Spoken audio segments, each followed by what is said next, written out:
கோடைக்கால வெயிலின் தாக்கத்தால் மின்சார சாதனங்களின் பயன்பாடு அதிகரித்துள்ளது. மாநிலத்தின் மின்சார தேவை 21,000 மெகாவாட்டாக எட்டும் என எரிசக்தித்துறை அதிகாரிகள் தகவல். மேற்கு தொடர்ச்சி மலை மாவட்டங்கள் மற்றும் தென் தமிழக கடலோர மாவட்டங்களில் ஓரிரு இடங்களில் லேசானது முதல் மிதமான மழை பெய்யக்கூடும். ஏனைய பகுதிகளில் வறண்ட வானிலை நிலவக்கூடும் என வானிலை ஆய்வு மையம் தெரிவித்துள்ளது. சென்னை மாவட்டத்தில் 83.68% வாக்குகள் பதிவானதாக தேர்தல் ஆணையம் அதிகாரப்பூர்வமாக அறிவித்துள்ளது. சென்னை மாவட்டத்தில் 4,72,319 பேர் இந்த தேர்தலில் வாக்களிக்கவில்லை என்றும் தெரிவிக்கப்பட்டுள்ளது. திமுகவின் வெற்றி வாய்ப்பு சூப்பராக இருப்பதாக முதலமைச்சர் மு.க.ஸ்டாலின் தெரிவித்துள்ளார். குடும்பத்துடன் கொடைக்கானல் சென்றபோது மதுரையில் செய்தியாளர்களை சந்தித்தவர் இவ்வாறு தெரிவித்தார்.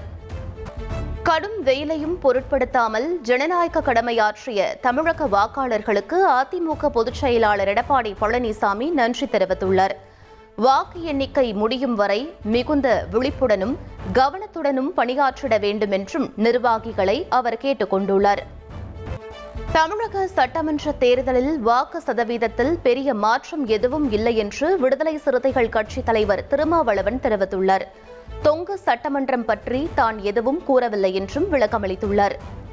காவிரி நீர் மேலாண்மை ஆணையத்தின் 50வது கூட்டம் டெல்லியில் வருகிற புதன்கிழமை கூடுகிறது. தமிழகத்திற்கு வழங்க வேண்டிய நீர் குறித்து முக்கிய முடிவு எடுக்கப்பட உள்ளது. ஆபரண தங்கம் விலை நேற்று சவரனுக்கு 800 ரூபாய் அதிகரித்துள்ளது. 1 கிராம் ஆபரண தங்கம் 14,200 ரூபாய்க்கும் 1 சவரன் 1,13,600 ரூபாய்க்கும் விற்பனையாகிறது. இளங்கலை மருத்துவ படிப்புக்கான நீட் நுழைவுத் தேர்வுக்கு ஹால் டிக்கெட்டுகள் இன்று வெளியாகிறது. தேர்வர்கள் தங்களது நுழைவுச் சீட்டினை இணையதளத்தில் பதிவிறக்கம் செய்து கொள்ளலாம் என தேசிய தேர்வு முகமை அறிவித்துள்ளது. தென்காசியில் பனை விவசாயி மீது துப்பாக்கிச்சூடு நடத்திய வழக்கை மாவட்ட காவல்துறை விசாரிக்க இடைக்கால தடை விதிக்கப்பட்டுள்ளது. சிபிஐ விசாரணை கோரி தாக்கல் செய்யப்பட்ட வழக்கில் உயர்நீதிமன்ற மதுரை அமர்வு உத்தரவிட்டுள்ளது. தேனி மாவட்டம் கம்பம் பட்டாசு தொழிற்சாலை வெடி விபத்தில் 2 பேர் உயிரிழந்த சம்பவம். ஆலை உரிமையாளர் முத்துலட்சுமி, மேற்பார்வையாளர் திருப்பதி ராஜா மீது போலீசார் வழக்கு பதிவு செய்து நடவடிக்கை எடுத்துள்ளனர். தமிழகத்தில் வாகனங்களுக்கான கேஸ் போதுமான அளவு கையிருப்பில் இருப்பதாக இந்திய எண்ணெய் நிறுவன அதிகாரிகள் தெரிவித்துள்ளனர். பல்வேறு மாவட்டங்களில் கேஸ் நிரப்ப ஆட்டோக்கள் நீண்ட வரிசையில் காத்திருக்கும் நிலையில் அச்சம் கொள்ள தேவையில்லை என்றும் கூறியுள்ளனர். மதுரை சித்திரை திருவிழாவின் 7ஆம் நாள் உற்சவம் வெகு விமர்சையாக நடைபெற்றது. நந்திகேஸ்வரர் வாகனத்தில் எழுந்தருளிய மீனாட்சி அம்மன் சொக்கநாதரை கண்டு பக்தர்கள் பரவசமடைந்தனர்.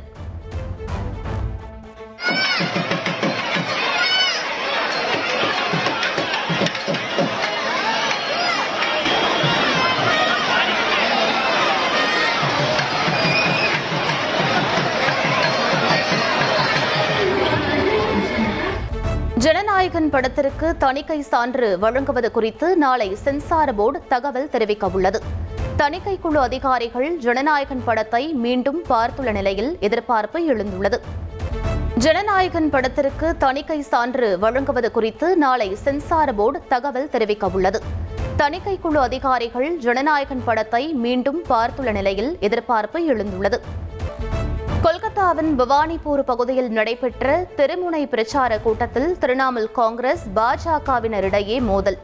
சட்டமன்ற தேர்தலுக்கான 2ஆம் கட்ட வாக்குப்பதிவு வருகிற புதன்கிழமை நடைபெறவுள்ள நிலையில் பாதுகாப்பு பலப்படுத்தப்பட்டுள்ளது.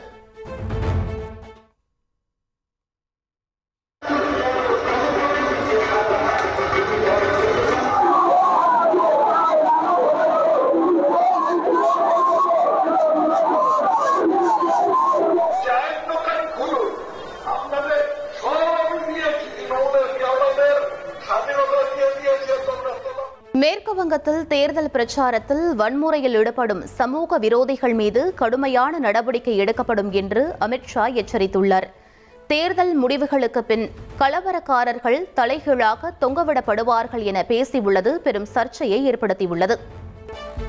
அமித்ஷாவின் சர்ச்சை பேச்சுக்கு மேற்குவங்க முதலமைச்சர் மமதா பானர்ஜி கடும் கண்டனம் தெரிவித்துள்ளார். மத்திய அமைச்சர் பதவியில் இருக்கும் ஒருவர் இதுபோன்று பேசுவது ஏற்புடையது அல்ல என கூறியுள்ள அவர், சட்ட ரீதியான நடவடிக்கை எடுக்கப் போவதாக அறிவித்துள்ளார். பிரதமர் நரேந்திர மோடியும் பாஜகவும் தன்னை 24 மணி நேரமும் குறிவைப்பதாக ராகுல் காந்தி குற்றம் சாட்டியுள்ளார். மேற்குவங்க பிரச்சார கூட்டத்தில் பேசிய அவர் MP பதவி பறிப்பு, வழக்கு பதிவு உள்ளிட்டவற்றை குறிப்பிட்டு கடுமையாக விமர்சித்துள்ளார். கேரளாவின் இடுக்கி மாவட்டத்தில் நிலவும் தொடர் மின்வெட்டு. மின்வாரிய அலுவலகத்திற்குள் புகுந்து இளைஞர் காங்கிரசார் போராட்டத்தில் ஈடுபட்டதால் பரபரப்பு. பல்வேறு கோரிக்கைகளை வலியுறுத்தி மணிப்பூர் ஒருமைப்பாட்டிற்கான ஒருங்கிணைப்பு குழு நடத்திய பேரணி வன்முறையில் முடிந்தது. கண்ணீர் புகை குண்டுகளை வீசி காவல்துறையினர் கூட்டத்தை கலைத்த நிலையில் பதற்றம் நீடிக்கிறது.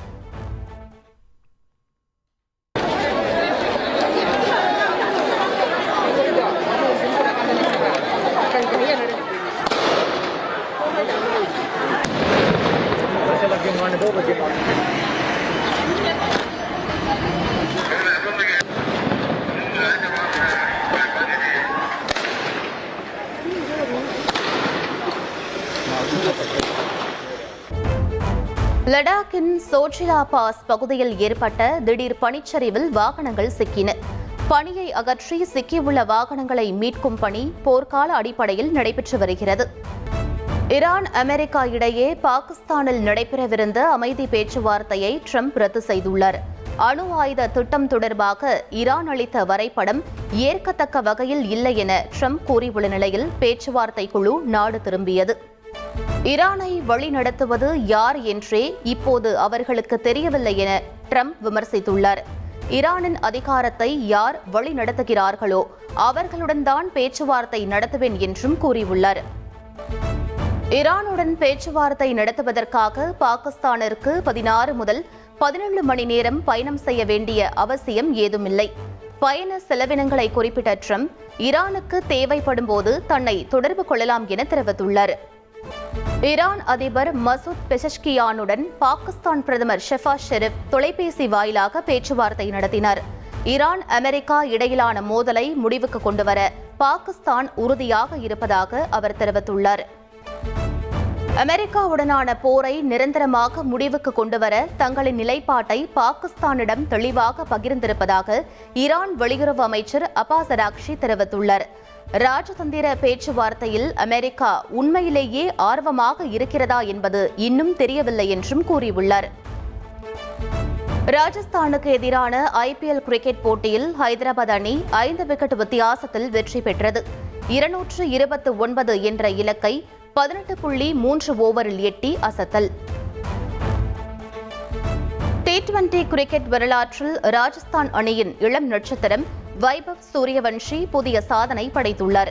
ஹைதராபாத்திற்கு எதிரான போட்டியில் 36 பந்துகளில் சதமடித்த சூரியவன்ஷி மிக இளம் வயதில் 1000 ரன்களை கடந்த வீரர் என்ற பெருமையை பெற்றுள்ளார்.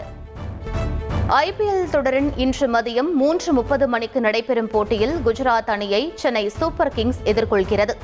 இரவு 7:30 மணிக்கு நடைபெறும் போட்டியில் லக்னோ மற்றும் கொல்கத்தா அணிகள் பலப்பரட்சை நடத்துகின்றன. குஜராத்துக்கு எதிராக இன்று நடைபெறும் போட்டியில் தோனி களமிறங்க மாட்டார் என தலைமை பயிற்சியாளர் ஸ்டீஃபன் பிளெமிங் தெரிவித்துள்ளார். காயத்திலிருந்து குணமடைந்து வரும் தோனி தொடர்ந்து தீவிர பயிற்சியில் ஈடுபட்டு வருவதாக விளக்கமளித்துள்ளார். ஸ்பெயினில் விறுவிறுப்பாக நடைபெற்று வரும் மேட்ரிட் ஓபன் டென்னிஸ் தொடர் முன்னணி வீரர்கள் ஃபெலிக்ஸ் ஆச்சர், அலியாசம் மற்றும் காஸ்பர் ரூட் 3வது சுற்றுக்கு முன்னேறினர். மனதின் குரல் நிகழ்ச்சியில் நாட்டு மக்களுடன் பிரதமர் மோடி இன்று காலை 11 மணிக்கு உரையாற்றுகிறார். நாட்டின் பல்வேறு பகுதிகளில் சமூக மாற்றத்திற்காக பாடுபடுபவர்களின் சாதனைகள், அரசின் முக்கிய திட்டங்கள் குறித்து பேசுகிறார். மக்களவை எதிர்க்கட்சித் தலைவர் ராகுல் காந்தி அந்தமான் நிக்கோபார் தீவுகளுக்கு பயணம் மேற்கொள்கிறார். 3 நாள் பயணமாக செல்லும் ராகுல் காந்தி பழங்குடியின மக்களுடன் கலந்துரையாடுகிறார். டெல்லி உள்ளிட்ட வட மாநிலங்களில் அடுத்த சில நாட்களுக்கு வெப்ப அலை நீடிக்கும் என்று இந்திய வானிலை ஆய்வு மையம் தெரிவித்துள்ளது. ராஜஸ்தானின் ஸ்ரீ கங்கா நகரில் அதிகபட்சமாக 44.5 டிகிரி செல்சியஸ் வெப்பநிலை பதிவாகி இருப்பதாகவும் தெரிவிக்கப்பட்டுள்ளது. ஆம் ஆத்மி கட்சியின் செயல்பாட்டால் அக்கட்சியிலிருந்து விலகியதாக ராகவ் சத்தா தெரிவித்துள்ளார். அரவிந்த் கெஜ்ரிவால் கட்சியின் அடிப்படை கொள்கைகளிலிருந்து முற்றிலும் விலகிவிட்டதாகவும் சாடியுள்ளார். இந்திய வானிலை ஆய்வு மைய இணையதளத்தின் முதன்மை மொழியாக ஹிந்தி இடம்பெற்றுள்ளது. முன்னதாக ஆங்கிலம் இருந்த நிலையில் தற்போது மாற்றப்பட்டுள்ளது. சிபிஎஸ்இ 10ஆம் வகுப்பு 2ஆம் கட்ட பொதுத் தேர்வு மே 15ஆம் தேதி தொடங்கி 21ஆம் தேதி வரை நடைபெறவுள்ளது. முதற்கட்ட தேர்வை எழுதிய மாணவர்கள் மதிப்பெண்களை உயர்த்தும் நோக்கில் விருப்பப்படி 2ஆம் கட்டத்தை எழுதலாம் என அறிவிக்கப்பட்டுள்ளது. இந்திய பாதுகாப்பு படைகளுக்கான மேம்பட்ட கவச வாகன தளங்களை DRDO வடிவமைத்துள்ளது. அதிநவீன என்ஜின் கொண்ட கவச வாகனங்கள் சவாலான நிலப்பரப்புகளிலும் தடைகளை கடந்து செல்லும் வகையில் வடிவமைக்கப்பட்டுள்ளன.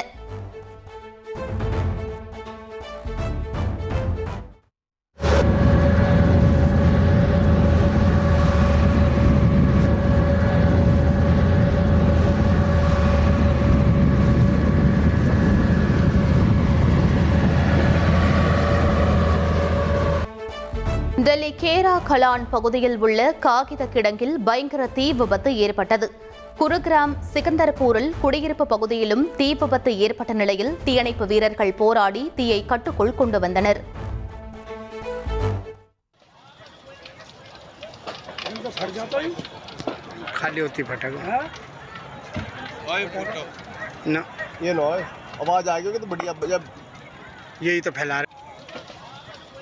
மேற்கு ஆப்பிரிக்க நாடான மாலியில் கிளர்ச்சியாளர்கள் நடத்திய தாக்குதல்களால் பதற்றம் நிலவுகிறது.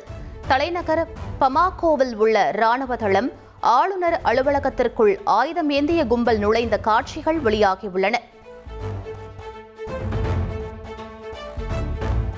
மேற்கு ஆப்பிரிக்க நாடான மாலியில் ஆயுதம் ஏந்திய கும்பலால் நிலவும் அசாதாரண சூழல் இந்தியர்கள் மிகுந்த எச்சரிக்கையுடன் இருக்க இந்திய தூதரகம் அறிவுறுத்தியுள்ளது.